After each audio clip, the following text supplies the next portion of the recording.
서울에 보면 세계적인 건축가, 아주 유명한 건축가들이 지은 건물들이 여럿 있습니다. 여럿 있는데, 뭐 예를 들면 교보타워 한번 가보신 분들 계실 거예요. 교보타워. 이 교보타워는 마리오 보타라고 하는 아주 유명한 건축가가 건축한 거고요. 종로타워라고 또 있습니다. 종로에 가면 종로타워라고 있는데, 이 종로타워는 이 라파엘 비뇰리라고 하는 아주 유명한 건축가가 건축한 겁니다. 또 동대문에 가면 또 유명한 건축물이 있죠. 네, 디자인 플라자라고 하는 아주 유명한 건축물이 있습니다. 이 건축물은 자하 하디드라고 하는 아주 유명한 건축가가 건축한 작품이죠. 그리고 LG 아트센터 서울, 아주 유명한 건물인데, 이 건물도 안도 다다오라고 하는 아주 유명한 건축가가 건축한 작품이죠. 이런 유명한 건축물들을 여러분 방문해 보시면 이 건물은 누가 건축했다라고 하는 게 있을까요, 없을까요? 그 이름이 입구에 전시되어 있을까요, 안 되어 있을까요? 안 가보셨잖아요, 그죠? 안 가보세요. 가보시면 반드시 있습니다. 현판에 이 건물은 누가 설계했고 건축했다라고 하는 그 건축에 있어서 그 유명한 거장의 이름을 자랑스럽게 현판에 새겨서 전시합니다. 이처럼 인간이 건축한 건물 가운데 뛰어난 건물도 누가 건축했느냐, 그 건물을 건축한 사람은 영광을 누리잖아요, 그죠? 그 이름을 떨치지 않습니까? 여러분, 인간이 지을 수 있는 건물 가운데 가장 위대한 건물은 뭘까요? 인간이 지을 수 있는 가장 위대한 건물은 뭘까요? 여러분, 하나님 집 아니겠습니까? 여러분, 하나님의 집만큼 위대한 건물이 어디 있겠습니까? 여러분, 인터넷에 가셔서 세계의 가장 위대한 건물 한번 검색을 해보십시오. 그러면 반드시 탁 뜨는 게 있는데, 그게 뭐냐면 로마의 판테온 신전이 딱 뜹니다. 로마의 판테온 신전이 딱 뜨는데요, 아마 그리스 로마를 방문하신 분들은 이 신전을 꼭 방문을 합니다. 이 판테온 신전은 기원전 27년에서 25년에 이 아우구스투스 황제의 양아들이었던 마르쿠스 아그리파라고 하는 사람에 의해서 세워졌는데, 고대 7개의 행성의 신들을 숭배하는 신전이었습니다. 근데 이제 AD 80년에 이 화재로 전소가 됐고, 그리고 AD 118년에서 125년 동안 125년까지죠. 하드리아누스 황제에 의해서 다시 재건된 이 신전인데, 지금은 이 신전이 성당으로 사용되고 있어요. 지금은 성당으로 사용되고 있는데, 지금도 로마를 방문한 사람들은 그 신전을 방문합니다. 이 신전이 인간이 지은 건물 중에 가장 위대한 건물이라고 이렇게 뜨는 이유가 뭐냐면, 이 신전의 특징이 도움입니다. 천정 도움인데 가장 큰 도움을 자랑을 합니다. 성 베드로 성당보다 더 큰 도움을 자랑하는데, 이 도움은요, 천정이죠. 이 높이와 직격이 똑같이 43.40m라고 합니다. 그러니까 얼마나 이게 이 수치가, 그러니까 비율이 정확하다는 거예요. 일치한다는 거예요. 정확한 비율 일치로 이 도움을 만들었는데, 그러니까 레오나르도 다빈치라고 하는 유명한 사람 있잖아요. 다빈치조차도 감탄했을 정도로 대단했다고 합니다. 이 판테온 신전이 오늘날 가장 위대한 건물로 인정이 되지만, 사실 이 건물은 우상숭배 재단이잖아요, 그죠? 우상숭배하는 신전이었습니다.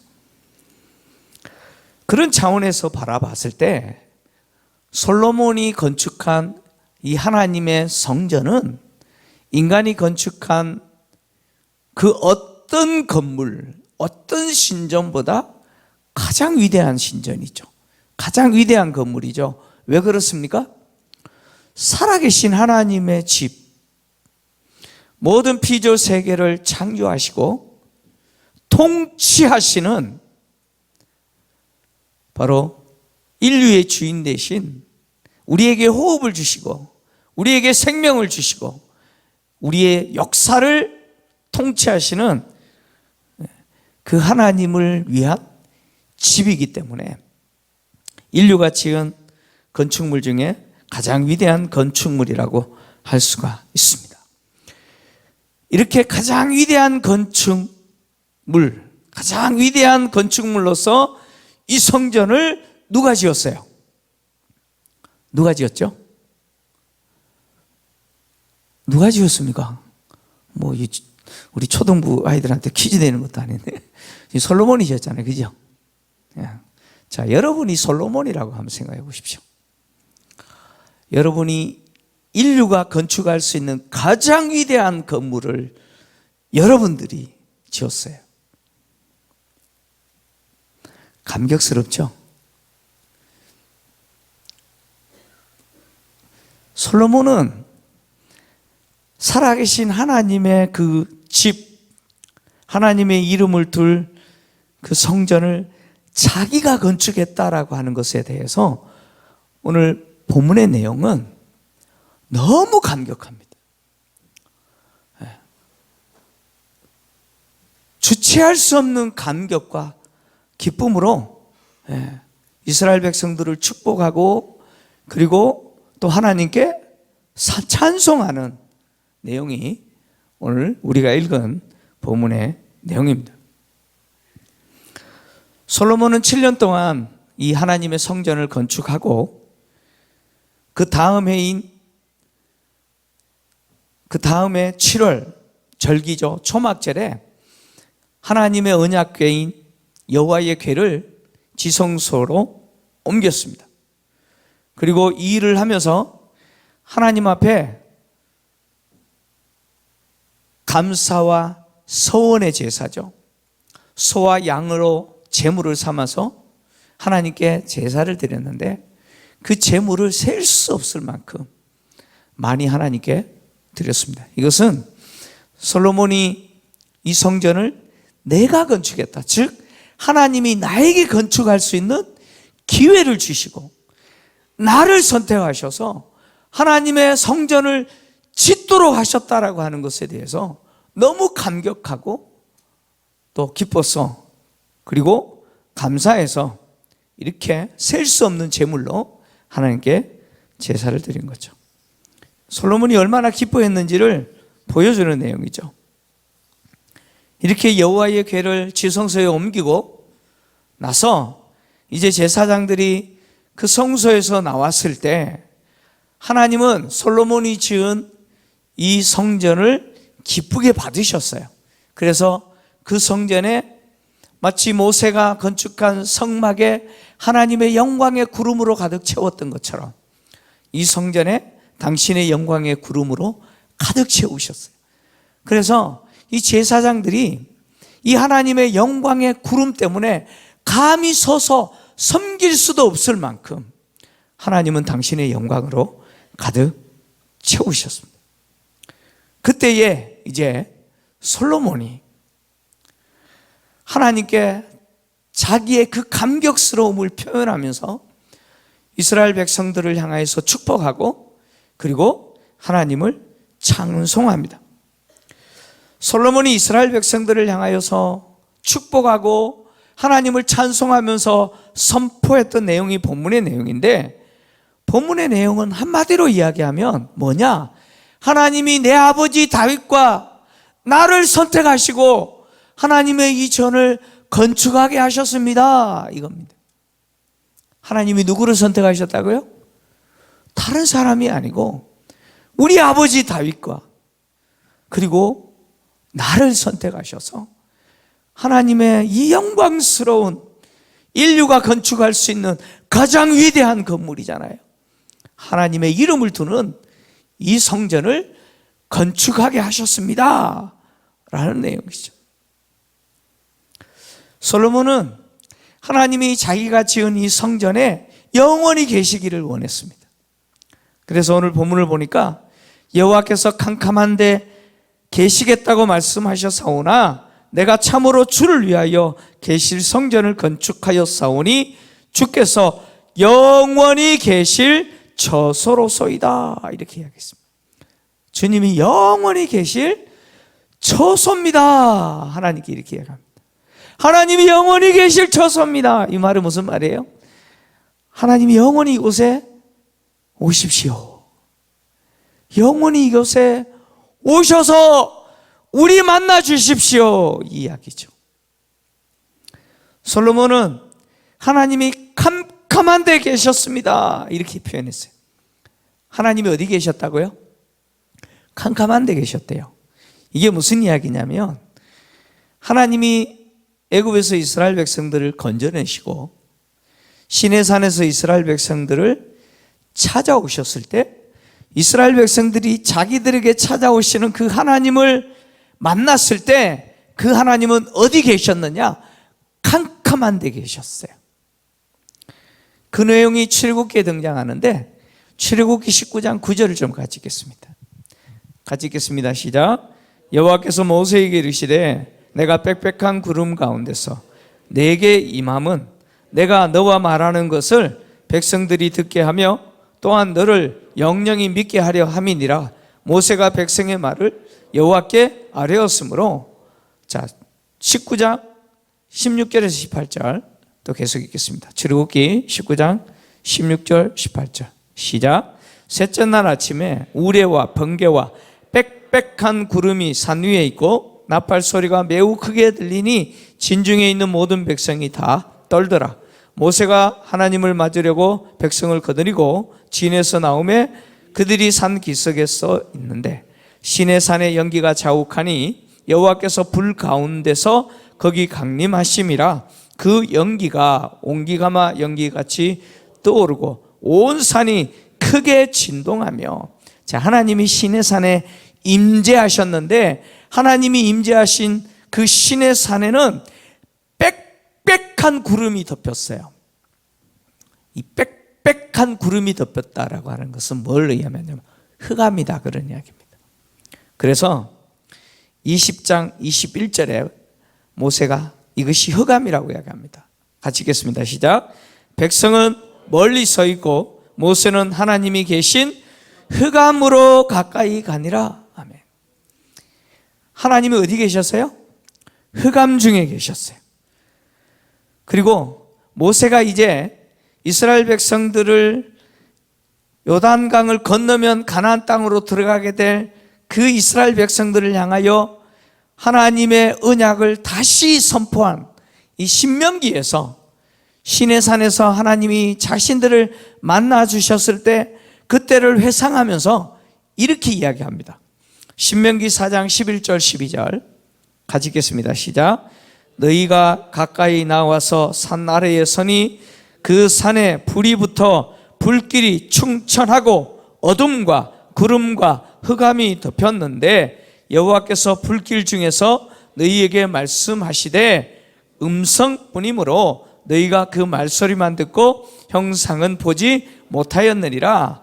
신명기 5장 22절 23절 또 계속 읽겠습니다. 시작. 여호와께서 이 모든 말씀을 산 위 불 가운데 구름 가운데 흑암 가운데에서 큰 음성으로 너희 총회에 이르신 후에 더 말씀하지 아니하시고 그것을 두 돌판에 써서 내게 주셨느니라.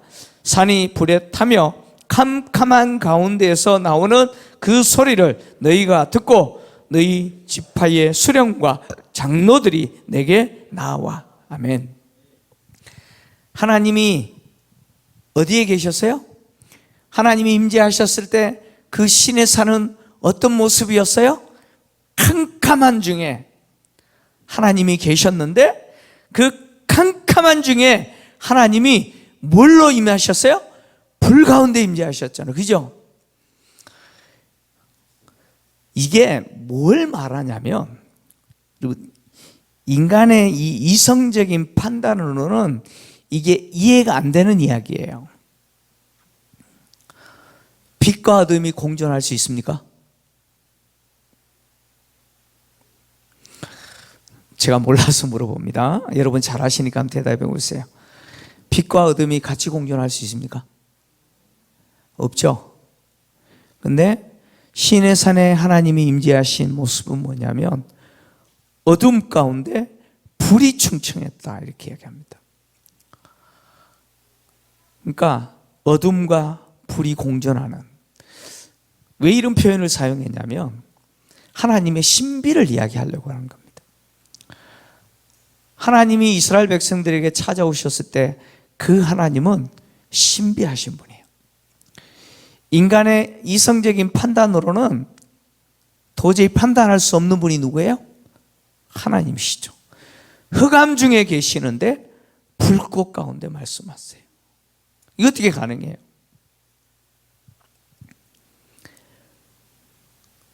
하나님의 이 신비하심, 이것은 어디에도 등장하느냐면 하나님이 태초에 천지를 창조하실 때도 등장해요. 창세기 1장 1절 2절을 보면 하나님이 얼마나 신비하신 분인지 이렇게 표현합니다. 한번 읽어볼까요? 시작. 태초에 하나님이 천지를 창조하시니라. 땅이 혼돈하고 공허하며 흑암이 깊음 위에 있고 하나님의 영은 수면 위에 운행하시니라. 자, 하나님이 태초에 천지를 창조하셨어요. 빛이 있으라라고 말씀하시기 전에 무엇부터 먼저 있었어요? 무엇이 있었다 그랬어요? 땅이 혼돈하고 공허하며 흑암이 깊음 위에 있고. 하나님은 어둠 가운데 계신다. 이 말은 하나님은 신비하신 분이에요. 인간의 이성으로는 도저히 이해할 수 없고 판단할 수 없는 분이, 상상할 수도 없는 분이 하나님이시라는 거예요. 그래서 이렇게 흑암 중에 계신 그 하나님을 위하여 누가 성전을 지었다고요? 내가 성전을 짓게 되었다는 거예요.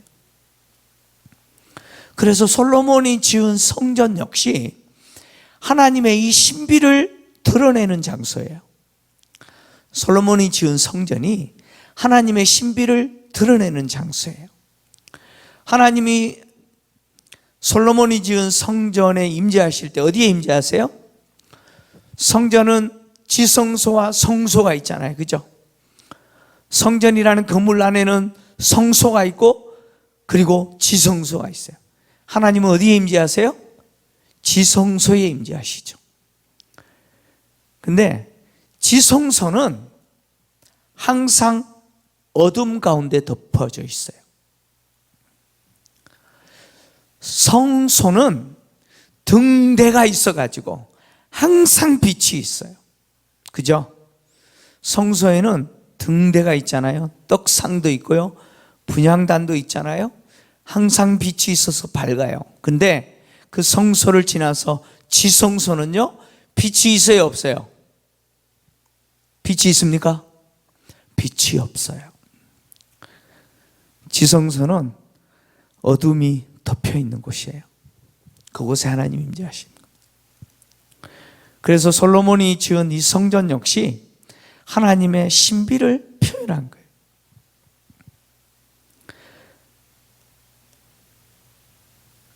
솔로몬이 건축한 이 성전 역시 바로 빛과 어둠이 공존하는 공간이잖아요. 솔로몬은 자기가 지은 이 성전에 하나님이 영원히 계시기를 원했습니다. 근데 실제로 솔로몬이 원하는 대로 이루어지지 않았습니다. 솔로몬이 건축한 성전은 바벨론에 의해서 파괴되죠. 이 성전이 파괴되기 2년 전쯤 하나님은 에스겔 선지자를 통해서 환상을 보여주십니다. 성전에 하나님의 영광이 떠나는 환상을 보여주세요. 왜 성전에 하나님의 영광이 떠나고 이 성전이 파괴됐느냐, 무너졌느냐? 그 이유는 성전 안에서 진행했던 온갖 종류의 우상 숭배였기 때문입니다. 온갖 종류의 우상 숭배를 했어요. 결국 솔로몬이 지은 이 성전은 무너졌습니다. 그러나 하나님이 무너진 이 성전을 그대로 두지 아니하시고 다시 회복될 환상도 보여주시죠. 그래서 에스겔 선지자에게 여호와의 영광이 다시 성전으로 돌아오는 그 환상을 보여주시고 그 환상의 결과로 스룹바벨을 통해서 돌아온 이스라엘 백성들, 남은 자들이 우리 학개서를 봤던 것처럼 스룹바벨 성전을 재건하게 된 거죠. 근데 이 스룹바벨 성전도 결국은 헤롯에 의해서 더 확장되고 더 웅장하고 더 화려하게 변모했지만 결국 로마에 의해서 AD 60년에 무너지죠. 파괴됩니다. 하나님은 이제 사람이 손으로 지은 건물로서 성전이 아니라 당신의 아들인 예수 그리스도의 그 몸을 통해서 사람이 손으로 짓지 않는 성전을 세우시죠. 그리고 예수 그리스도의 몸인 성도 공동체, 교회 공동체를 통해서 이 땅에 성전 공동체를 세우시고, 그리고 그 성전 공동체는 장차 새하늘과 새 땅에서 이루어지게 될 그 완전한 하나님의 보호자에서의 성전을 소망하게 하셨죠.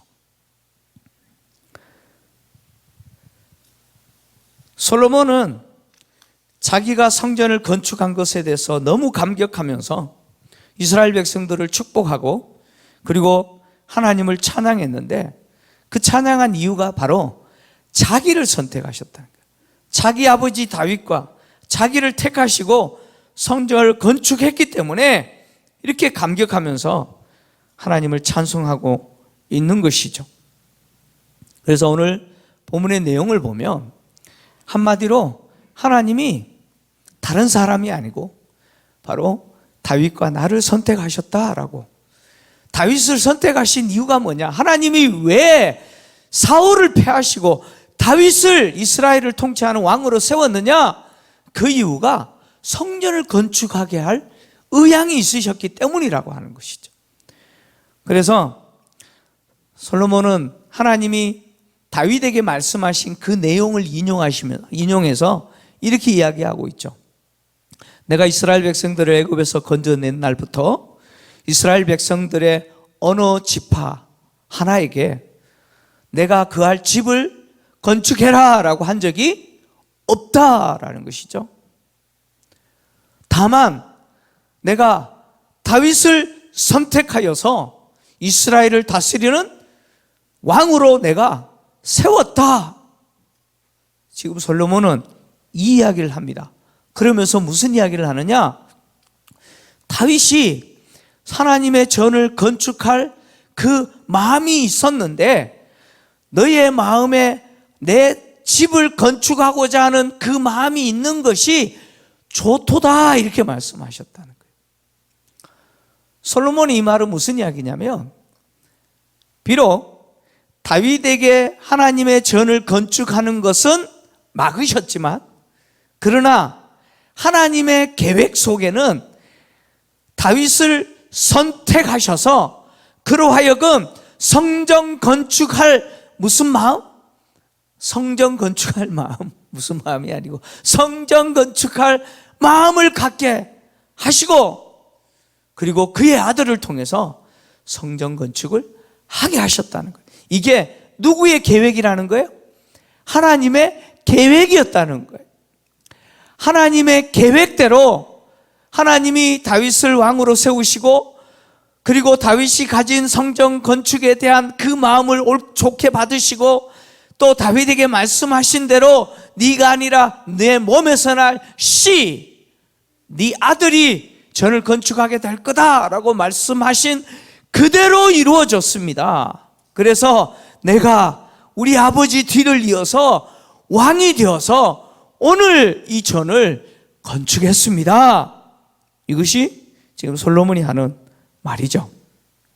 그리고 내가 이렇게 전을 건축할 때 하나님의 그 언약궤, 이스라엘 백성들을 애굽에서 건져내시고 시내산에서 만나시고 그들과 언약을 맺으셨을 때, 그때 그 언약을 넣은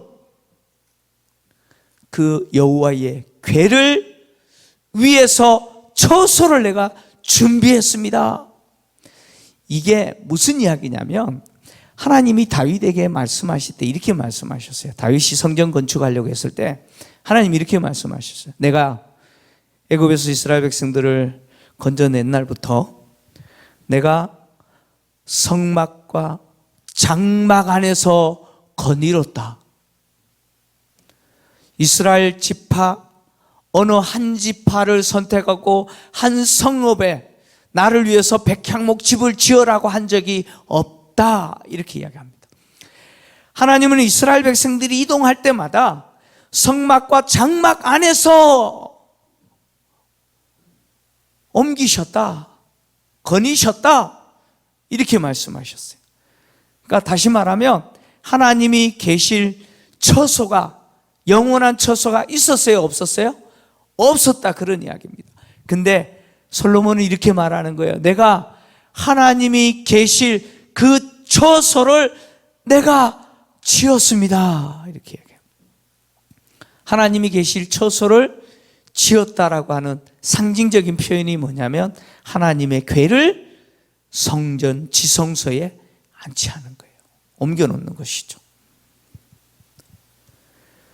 솔로몬은 자기가 성전을 건축한 이 성전 건축은 하나님이 이스라엘 백성들과 맺은 그 언약과 아버지 다윗과 맺은 언약의 결과로 내가 지었다는 거예요. 그래서 솔로몬이 지금 무슨 말을 하고 있느냐? 결론은 이거예요. 성전 건축은 하나님의 계획대로 이루어진 것입니다. 하나님이 말씀하신 대로 이루어진 겁니다. 하나님은 당신이 정한 때에 이 일을 이루었습니다. 당신이 계획하신 것이고 당신이 정한 때에 이루어졌습니다. 그리고 내가 그 도구가 되어서 쓰임받았습니다, 이겁니다. 하나님이 계획하신 그 계획, 하나님이 정한 때 하나님이 이루시는데 마침 그 도구가 누구였습니까? 나였습니다, 이런 거예요. 여러분 얼마나 감격스럽겠습니까? 아버지가 할 수도 있었잖아요, 그죠? 여러분 그렇잖아요. 아버지가 할 수 있었어요. 다윗이 능히 할 수 있었어요. 그런데 하나님이 다윗이 아닌 자기에게 그 일을 할 수 있는 기회를 주신 거 아니에요? 그래서 솔로몬은 감격하면서 하나님이 나를 도구로 사용하셔서 하나님이 계획하신 그 일을 이루셨다라고 호소하고 찬양하고 있는 것이죠. 거물러서 하나님의 집인 성전을 건축하면서도 솔로몬이 이렇게 감격했는데, 근데 우리는요 거물러서 성전을 짓는 게 아니에요. 거물러서 성전을 짓는 것이 아니라 사람이 손으로 짓는 성전이 아니라 바로 하나님이 예수 그리스도를 통해서 지으시고자 하는 그 성전, 그 성전을 우리는 이루고 있고 지어가는 자들이죠. 건물로서 성전과는 비교할 수 없는 영광이 우리가 이루고 있는 이 성전, 그리고 우리가 세워가는 이 성전이죠. 솔로몬은 영원히 이 성전에 하나님 계십시오 라고 요구했지만, 그러나 솔로몬은 알아요. 자기가 손으로 지은 이 성전은 그 신비하신 하나님을 담을 수 없는 건물이라는 거 알아요. 그래서 뒤에 가면 하늘의 하늘이라도 하나님을 용납하지 못한다라고 이야기해요. 솔로몬은 자기가 지은 이 성전, 하나님이 계획하시고 하나님이 진행하시고 자기를 도구로 사용하셔서 건축한 이 성전은 하나님이 당신의 이름을 두시는 거예요. 당신의 이름을 위한 성전이에요. 하나님이 영원히 계시는 곳이 아니에요. 건물로 선 성전은 그런 거예요. 근데 여러분, 우리가 이루고 있는 성전, 우리가 세워가고 있는 이 성전은요, 하나님이 당신의 이름을 두는 성전이 아니에요. 하나님이 직접 우리와 함께 하시고 우리에게 찾아오셔서 임재하시고 떠나지 아니하시고 거하시는 그 성전을 우리가 이루고 있는 거예요. 거룩한 성령이 우리 가운데 오셔서 떠나지 아니하시고 그 영광스러운 하나님이 우리와 동행하시면서 우리와 영원히 함께 하시는 그 성전을 우리가 이루고 있고 그 성전을 우리가 세워가고 있는 거예요. 여러분, 우리가 세우고 있는 이 성전은 건물로서 성전과는 비교할 수 없는 영광스러운 성전이에요. 근데 이 성전을 이루고 있고 이 성전을 우리가 세워가고 있음에도 불구하고 우리에게는 무엇이 없느냐? 감격이 없어요. 여러분, 감격이 있어요? 여러분, 감격이 있으셔야 돼요. 오늘 결론입니다. 하나님이 다른 사람도 아니에요. 나에게 오셔서 나에게 임재하셔서 나로 하여금 성전 되게 하시고 나로 하여금 예수 그리스도의 몸인 성전 공동체 되게 하시고 그 거룩한 그 영광스러운 성전 공동체 이룰 뿐만 아니라 세워가는 자로 나에게 직분 주시고 사명 주시고 은사 주시고 은혜 주셔서 오늘도 그 역할을 하게 하셨다는 거, 여러분 감격스럽지 않습니까? 여러분, 이 감격이 있으셔야 돼요.